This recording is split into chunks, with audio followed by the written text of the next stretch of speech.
Hello everyone, and thank you for joining us for this webinar. I'm Liz Wilson, I'm the Head of Marketing here at Ascendex, and I'm joined by Jack Forster, who's our National Solutions Strategist.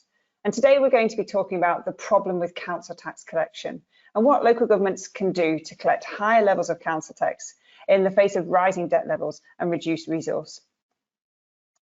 So what we're going to look at today, we're going to look at the issues currently faced when collecting council tax, and then why local governments, in our view, should be considering a mobile focus collection strategy. We'll then jump onto mobile collections, which is our proposal for how these problems can be resolved, and run through those in some detail. Then look at how they practically perform in real life before concluding today.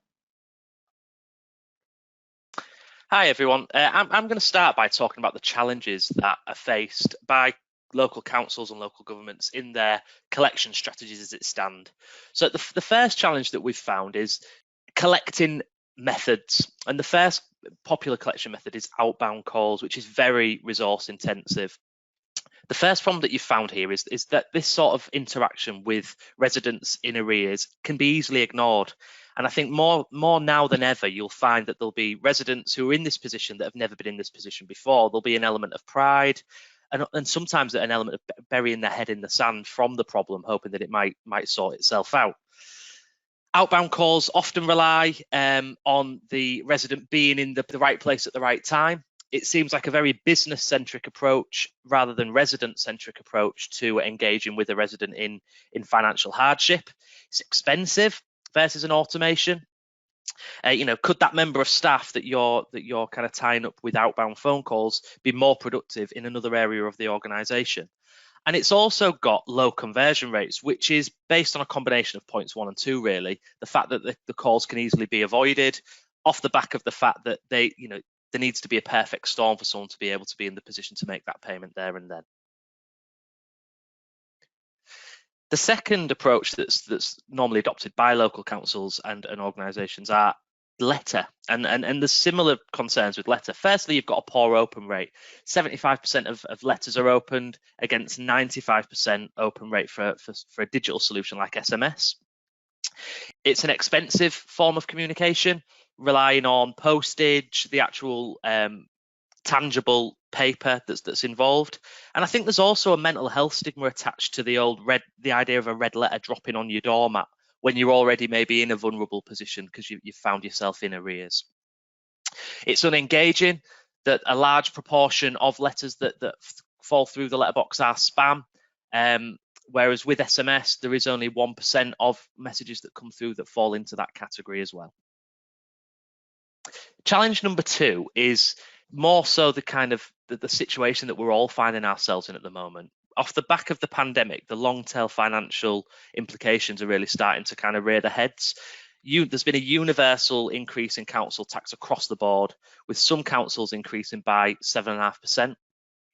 The average household will see an increase in their annual council tax by £100, which is a really large increase for some families.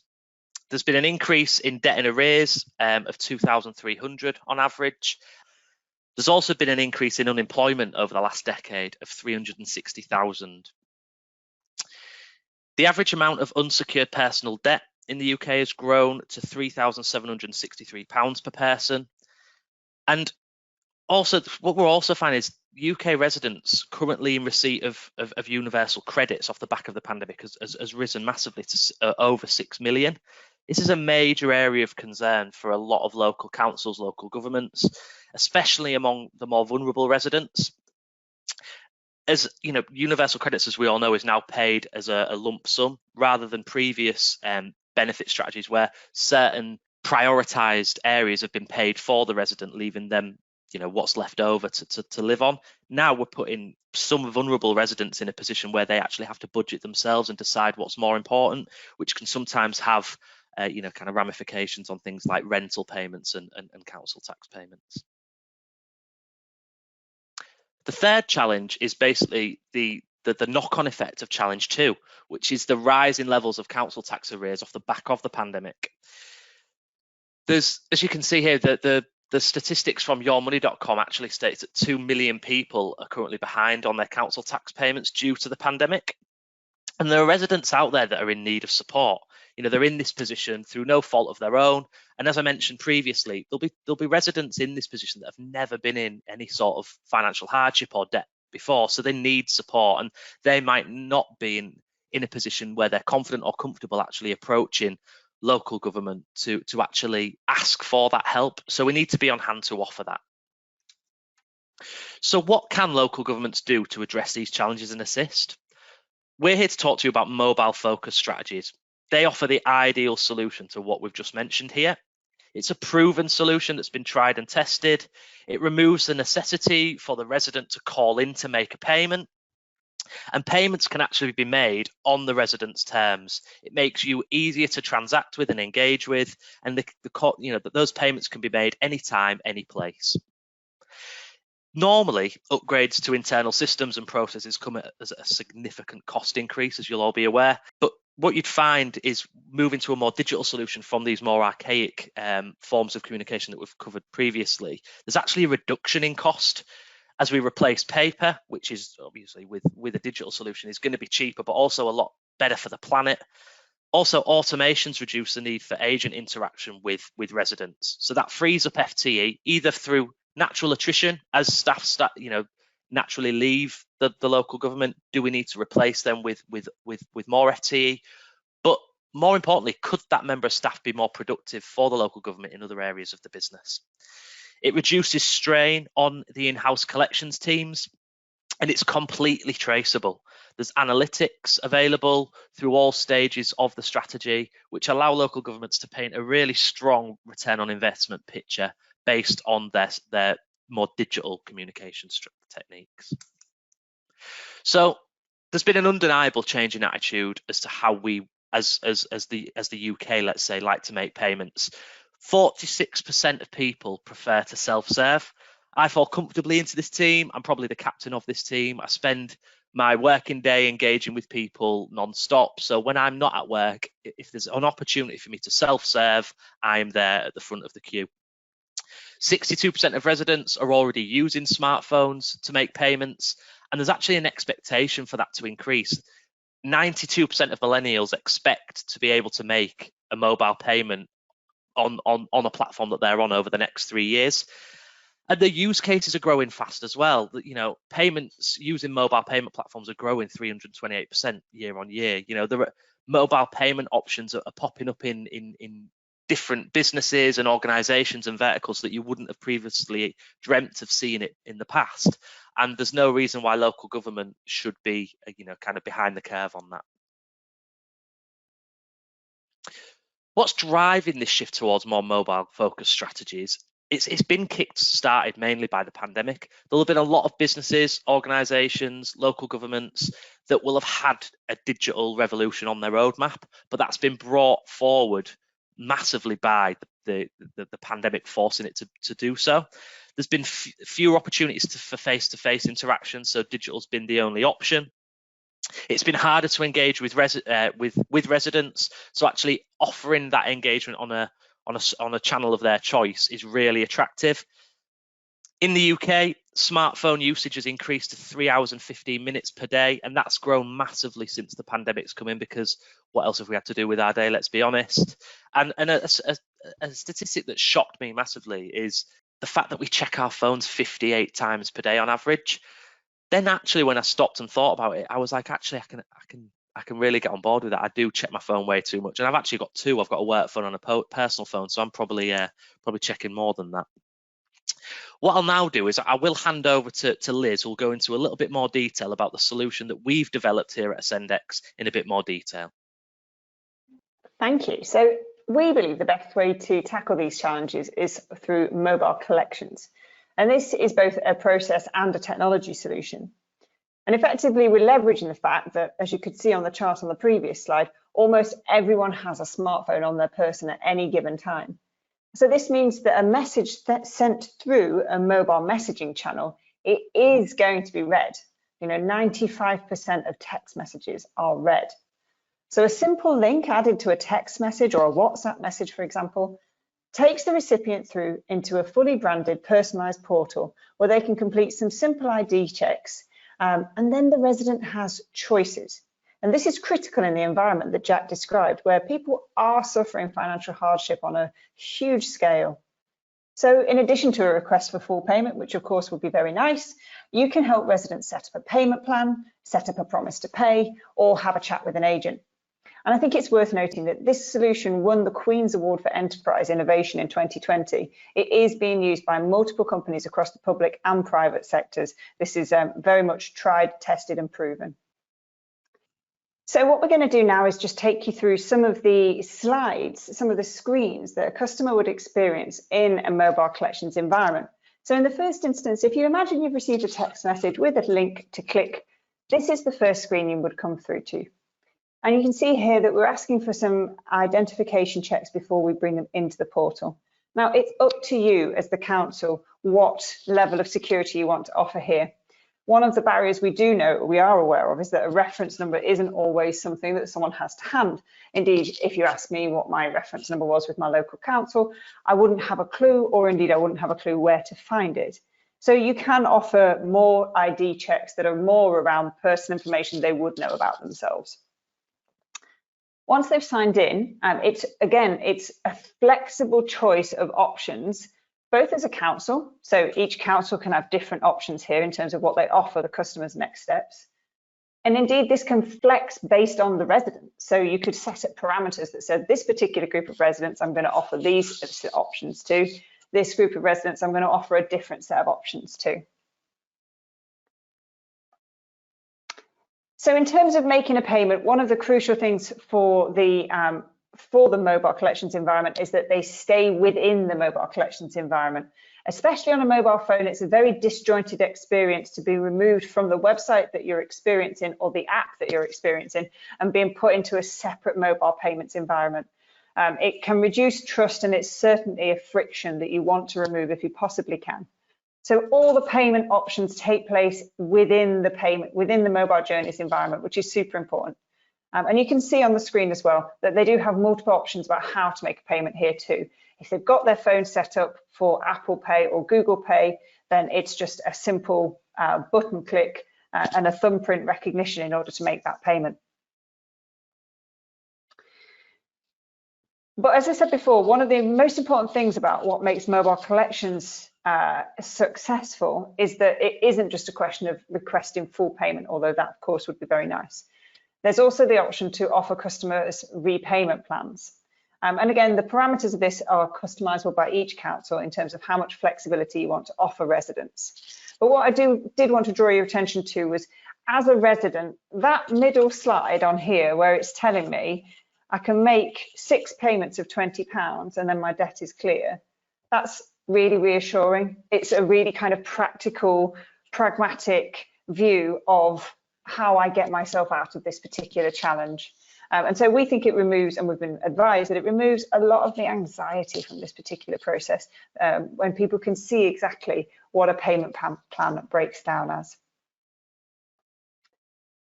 So I touched on it earlier, but we do offer multiple digital wallet options in terms of PayPal, Apple Pay and Google Pay, and also integrate with every UK payment service provider. So as a council, you will have a choice of payment service provider. Mobile collections will integrate with it. So you don't have to worry about setting up additional banking information here. You can also encourage your residents to set up a direct debit. This is obviously very helpful because it means the next time council tax comes around, there's a strong chance that you'll be able to collect that immediately. One of the things too, coming back to this piece around people being in financial hardship potentially for the first time, is an income or an expenditure assessment, which you could add and could offer as part of this journey. So this basically asks a number of simple but important questions about the amount of commitment that the resident currently has. So, I'm sure you've seen things like this before. Are you employed? Is anybody else contributing to the household bills? Do you have any children that you have to support? Are you in arrears already? What are your outgoings? And then it'll come back with a sum, which is your monthly disposable income. And if that's a really low figure, which in this particular example, as you can see on the far right screen, it is, then you can immediately trigger some debt advice for this particular resident. We actually partner with Step Change Debt Advice Charity, for example, so you can integrate the step change advice and actually bring that process into the journey.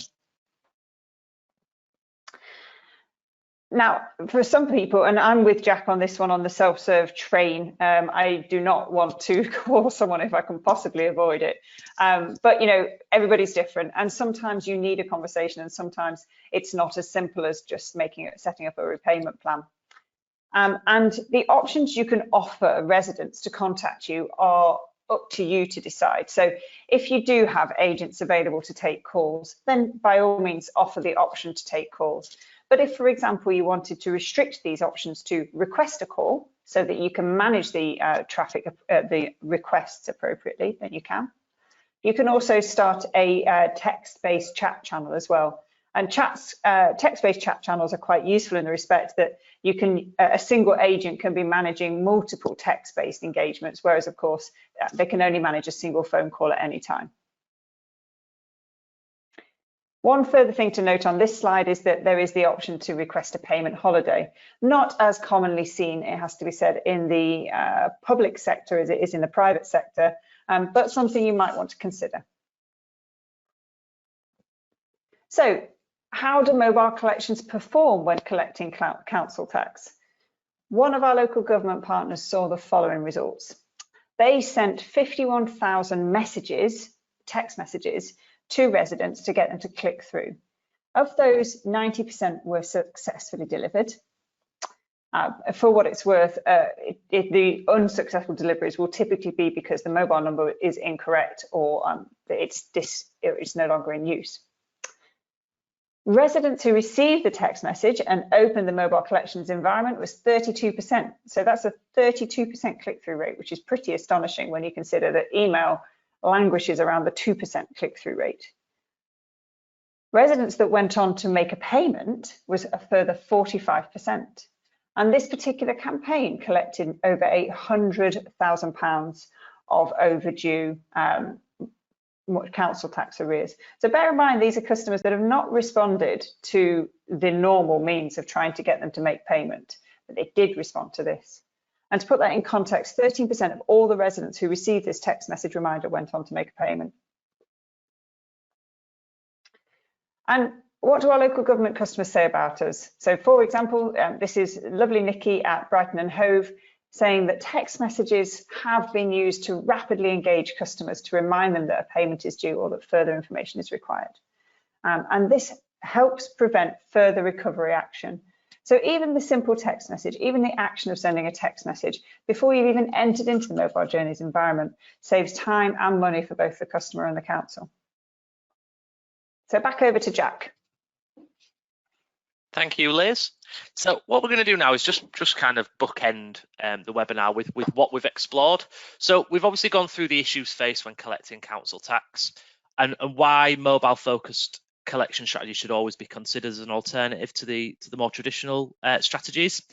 We've spoken about mobile collections, and Liz has gone into a lot of information about how they work and why we should use them, the features of our mobile collection solution, what payment options are available when we do manage to get a resident at the point of making a repayment, who can use the mobile collection solutions and how they work, and then just kind of followed up with some key statistics. So this isn't an idea that we've had. This is a proven, tried and tested solution that's already working for local governments as we speak now. So getting started with this sort of solution can sometimes seem quite daunting, especially if you've maybe got kind of long-standing archaic like kind of strategies in place and systems in place. However, the mobile collection can be quickly implemented, typically within 6 to 8 weeks. We pride ourselves on the kind of collaborative approach that we take to any of our solution setups, and we take time to understand the businesses that we're working with. So we make sure that every permutation of this solution that we set up is bespoke to each individual organization. We've been doing this for 15 years, so we've got experience to help with the problems that you might have about integration into old CRM systems, etc., you're in the right hands there. We will combine different communication channels to get you the best possible return on that investment. It might not be that purely SMS is the best route for where you are in the country or for your demographic of resident. So we will actually employ multiple channels to make sure you get the best results possible. And we're continuing to evolve. We're learning and investing in future developments. So you will always kind of be at the cutting edge of technology through your affiliation with Ascendex. Feel free to reach out to me directly on LinkedIn if this is something that might interest you, or you have further questions, or failing that, go through the Ascendex website or contact the business directly. So thanks for attending today's webinar. I hope you found it useful and eye-opening, and feel free to make contact if there's something in there that might be of interest to you.